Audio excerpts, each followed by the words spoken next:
The plan to settle humans on Mars by Elon Musk and SpaceX seems nothing less than a fantasy or a science fiction story. However, Tesla and SpaceX owner Elon Musk has a clear vision. By 2050, he plans to build an entire city on Mars where thousands of people can live, and that too without any help from Earth. Initially, people made fun of Musk's enormous plan, but now his organization. People started to believe in this plan when NASA also joined Space's Mars mission, as SpaceX had made significant progress in rocket technology over the past few years. As we know, Elon Musk's company, Tesla, is also an expert in making electric autopilot cars. Similarly, advanced technology has been used in Space's operations as well. SpaceX is developing the Starship, which will have the capability to reach space using minimal fuel. Mars, which is 62 million kilometers away from Earth, requires this technology to transport humans there. According to Elon Musk, the Starship will operate using the same type of batteries used in Tesla vehicles, meaning it will use very little fuel. But the question arises, how will a human colony on Mars be possible? After all, why do Elon Musk and NASA want to move humans from this green Earth to the barren land of Mars?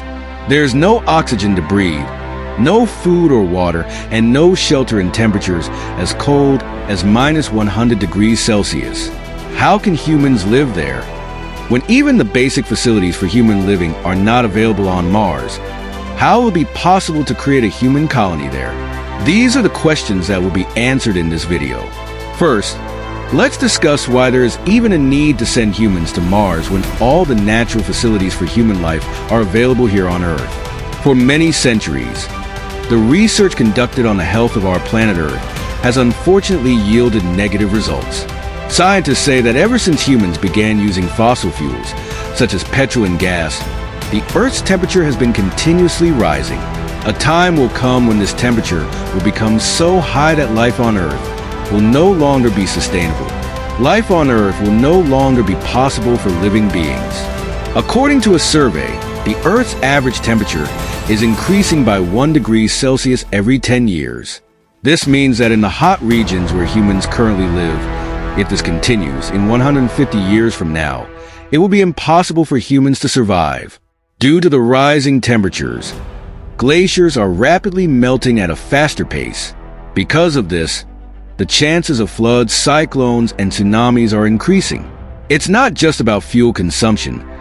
This pollution has also damaged the Earth's ozone layer. The ozone layer, which protects us from the deadly rays of the sun, is slowly being damaged. This means that on one hand, the heat produced by pollution is increasing, and on the other hand, the harmful solar rays are penetrating through. Radiations and scientists have both confirmed that one day our Earth will no longer be habitable. This is why we humans are already searching for another home, i.e., another planet. But why only Mars? There are many other planets in our solar system. So why is Mars being chosen? In our solar system, we have another neighbor. The planet Venus is one neighbor, and the other is Mars. Venus is much closer to Earth compared to Mars. But we can't go there because it is everything we are trying to escape from: extreme heat. Yes, Venus is the second planet orbiting the Sun, where the heat is so intense that it can melt metal. On the other hand, our other neighbor is Mars, which also orbits the Sun. Mars is the fourth planet that orbits the Sun. It doesn't have conditions like Venus, but it does experience extreme cold, which is even harsher than the cold in Earth's polar regions. Not only is there severe cold on Mars, but there is also a lack of oxygen and water, meaning the basic necessities for human survival are not present there. Despite all these conditions, NASA what plan does he have to keep humans alive on Mars? According to his plans, in 2016, a small group of humans will go to Mars. This group will have all the necessities to survive for at least 2 years, including food, water, oxygen, and pressurized environments. However, before this group goes, it is crucial to build a protective shelter on Mars. It is essential because terrifying dust storms on Mars can harm humans. These protective shelters will be constructed using the soil available on Mars. But if there are no humans on Mars, who will build these shelters? Surprisingly, these shelters will be built by robots present on Mars. Artificial intelligence will send reports to Mars before humans arrive. There will be a special type of robots that can work in different areas, but when needed, they can also connect with each other.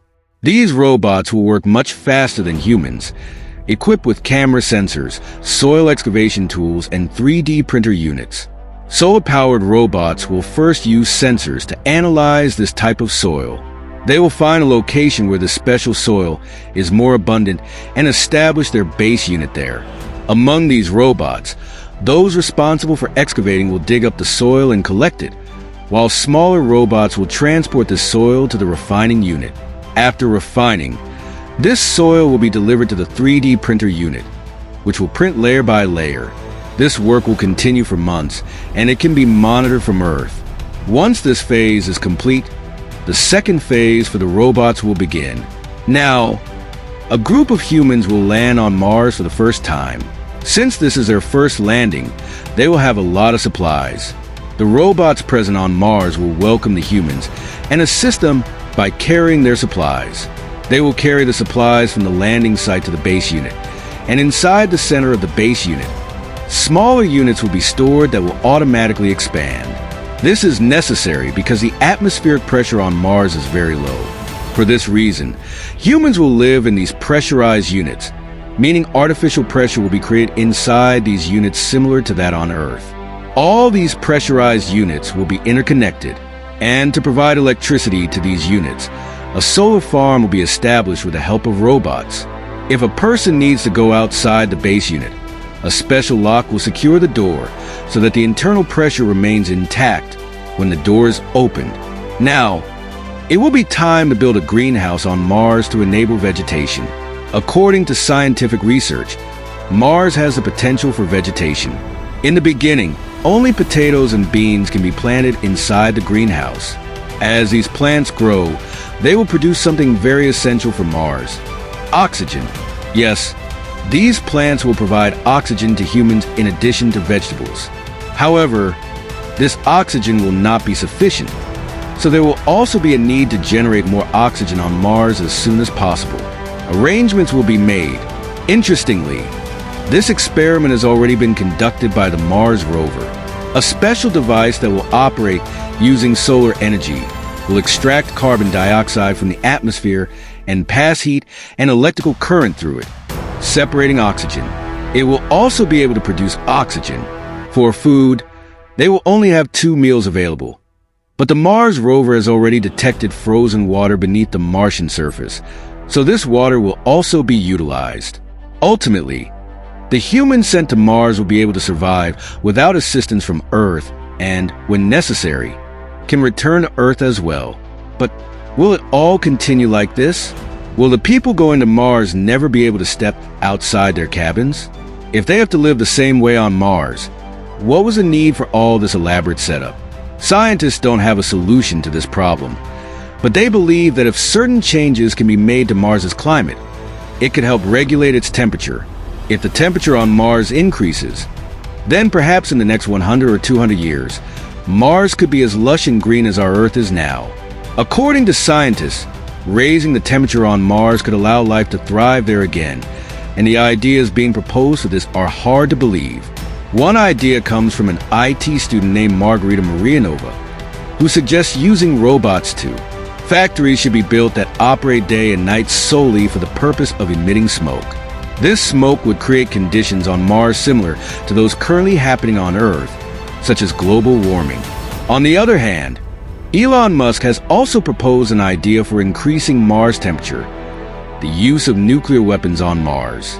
He suggests that if 10,000 nuclear missiles are fired on Mars, its ice will melt and the overall temperature will increase, making Mars habitable for humans as soon as possible. NASA and SpaceX's current plan is that in 2036, the first small group of humans will go there to conduct various experiments, and then every 2 years, as Earth and Mars come closer together, conduct various experiments, and then every 2 years, as Earth and Mars come closer together, more people will be sent there. By 2050, 1 million people will live on Mars in such pressurized environments, and efforts will also be made to increase Mars's temperature.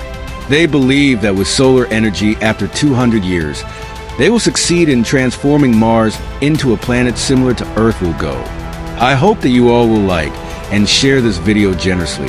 Thank you very much for your loving comments. See you in the next amazing video.